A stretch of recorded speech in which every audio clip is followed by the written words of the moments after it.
So our focus today, our mission is Group 133. Exactly. Group 133. It even got a title, Winding Your Way Down on Baker Street. Okay, evocative. And who was in this particular battle? The Contenders. But pretty mixed bag, actually. You had Sunday 8 p.m. Meter by Faithless. Okay, electronic group. Then The Raw and the Cook from Fine Young Cannibals. Very 80s pop. Then Gorillaz with Demon Days. Alt-pop, hip-hop fusion. And finally, fitting the title, Baker Street, Best Of, by Gerry Rafferty. A greatest hits collection. Interesting mix. So where should we start? The winner. Let's jump right to the biggest surprise, maybe. The album that took the top spot in Group 133, securing its place in the next round, was Gerry Rafferty's Baker Street, Best Of. The best of. Okay, that is interesting. Why is that such a shock? Well, because the author himself, Greensterox, admitted he had this long-standing block against Rafferty. He said he'd tried the original albums before and just couldn't get into them. Apart from the main hit, Baker Street, I assume. Exactly. That was the only track he really knew or liked. He found the rest of it difficult, inaccessible. So this is where the method really comes into play, right? The forced, repeated listening. Precisely. It pushed him past that initial barrier. And the result, a complete turnaround. He ended up calling the collection a sublime and classy collection of songs. Wow. So the structure really did override his taste, or at least his preconceived notions. It absolutely did. It made him listen differently, competitively almost. He mentions Rafferty's smooth voice and subtle melodies specifically. Things that might not grab you immediately. Right. Things that, as he put it, wind their way into your subconscious. Only after you've heard them a few times, they kind of sneak up on you. So the winner was the one that needed patience. In a format that sounds quite demanding, that raises a question for me. Is a best of album almost cheating in a contest like this? Because it naturally cuts out the weaker tracks, the filler. That might have been the reason he didn't like the original albums in the first place. That's a really sharp point. Yeah, it could definitely have an advantage. If an artist is maybe inconsistent on their studio albums, a well-curated compilation presents only the strongest stuff. So it's the peak moments judged against potentially less consistent full albums. Exactly. And in this case, it worked. Rafferty moves on. Okay, so if Rafferty was the surprise winner, every group has its clear loser. Let's talk about who came in fourth.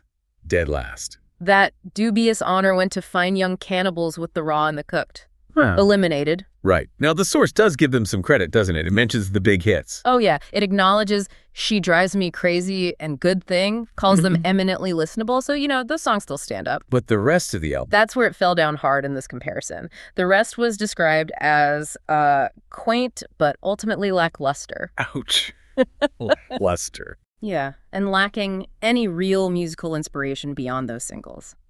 Which leads us to another key takeaway from this whole quest process. Which is? The danger of getting locked into specific production trends. The sound of the album itself. The critique here was pretty specific, wasn't it? Very specific. It wasn't just about the songs themselves, but how they were presented. The album was described as just dripping with 80s overdub and synth beats. Okay, so that signature 80s sound, which at the time was cutting edge, presumably. For sure. But now, in this head-to-head listening context, it apparently felt dated, like a liability. The production choices kind of swamped the songs themselves. That's the feeling you get from the critique, that the style over substance maybe made it feel a bit hollow or just very much of its time in a way that hasn't aged well for this listener. And wasn't there a specific example cited? Something about a cover song? Yes. A really pointed criticism about their cover of the Buzzcocks classic, Ever Fallen in Love. What was the verdict on that? A total misfire, according to the source. He said they managed to remove all the heartache out of it. Wow, that's damning for a song like that. It really is. It suggests that the slick, synth-heavy 80s production just couldn't convey the raw emotion of the original. It polished it away. So in a quest looking for lasting quality, that kind of emotional disconnect, maybe tied to that dated sound, sealed their fate. Seems like it. Last place for Fine Young Cannibals. Okay, so we have our winner, Gerry Rafferty, and our clear loser, FYC. That means the real contest, the drama, must have been for second place, the last ticket out of the group. Absolutely. That was the tight race. Faithless with Sunday 8 p.m. Meter versus Gorillaz with Demon Days. And who scraped through? Gorillaz. Demon Days got the second spot. And the reason given points to another big theme here. Consistency. Consistency. Gorillaz won on higher consistency of tunes. That's interesting because Gorillaz are known for jumping around stylistically, aren't they? They are. The source notes the sound is funky, edgy, and yeah, it moves around pop, rap, groove. So how did that deliver consistency? Seems almost contradictory. Well, the author acknowledged it starts a little bit slow, but the key was that once it found its footing, around the track Dirty Harry, apparently. It picked up. Yeah, it picked up speed and quality, and crucially, it maintained it. It didn't really dip after that. He mentions Feel Good Inc. being so groovy and catchy, obviously. A massive hit. Right. But it wasn't just about the singles. The whole second half was strong. Tracks like White Light, and he even points out fire coming out of the monkey's head as being slightly hypnotic. So the journey across the album, despite the genre shifts, felt consistently engaging once it got going. That seems to be the takeaway. It sustained its quality, which really worked in the repeated listening scenario. Okay, so what about Faithless then? They came third, eliminated. What was the issue there? The main criticism was that Sunday 8p Meter felt like more the same as their huge previous album, Reverence. But not quite as good. Exactly. Lesser quality was the phrase used. Now, it wasn't all bad. There was a definite highlight. He singles out Take the Long Way Home, calls it a mighty highlight, and even compares it favorably to their monster hits like Salva Mea or Insomnia. So really high peak then. But the rest of the album couldn't maintain that level. The overall feeling was that it drags in places. And in this kind of listening marathon, dragging is fatal. Pretty much. If you're listening to 4 albums back-to-back, the one that feels like it's losing momentum or has too much filler, it just stands out negatively. So it's a lesson, isn't it, that maybe consistent quality across the board, like Gorillaz had, is more valuable in this kind of quest than having maybe higher peaks but also deeper valleys, which sounds like the Faithless situation. That's exactly the lesson drawn here. Sporadic genius wasn't enough to beat sustained groove and quality. Right. Let's just quickly recap those final Group 133 results then.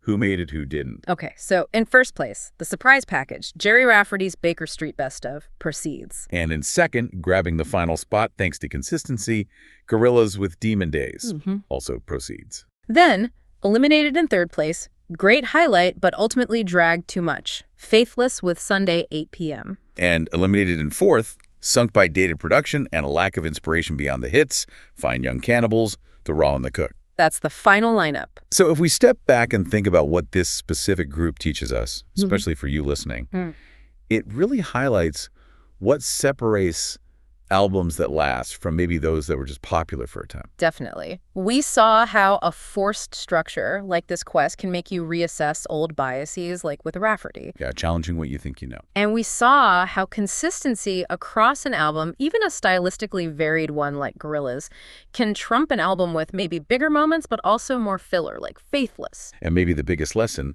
the production issue with Fine Young Cannibals. Absolutely. That production isn't just window dressing. Those sonic choices, like the heavy 80s synths and overdubs, they aren't neutral. They can actively date an album, or even, as suggested here, strip away its emotional core over time, making it feel inauthentic later on. It really shows how this kind of structured listening, this album quest, forces a certain kind of critical honesty, doesn't it? It really does, even for someone who clearly knows a lot about music. Okay, before we wrap this up, let's leave you with a final thought to chew on. This comes directly from that Fine Young Cannibals review, particularly the point about the Buzzcocks cover. Right, the Ever Fallen in Love issue. If a song that's widely considered a classic, full of raw emotion like that one, can be made to feel, well, lifeless, purely because of its arrangement and production. Yeah. Then how much does that sonic packaging, the arrangement, the production trends of the era, how much does that really determine whether we think an album is truly great, one of the best of all time? Is it just the songs? Or is it equally, maybe even more, about how they're dressed up? That's the big question, isn't it? Something to think about on your own musical exploration. Absolutely. Thank you for joining us for this particular Album Quest Deep Dive. We'll catch you next time.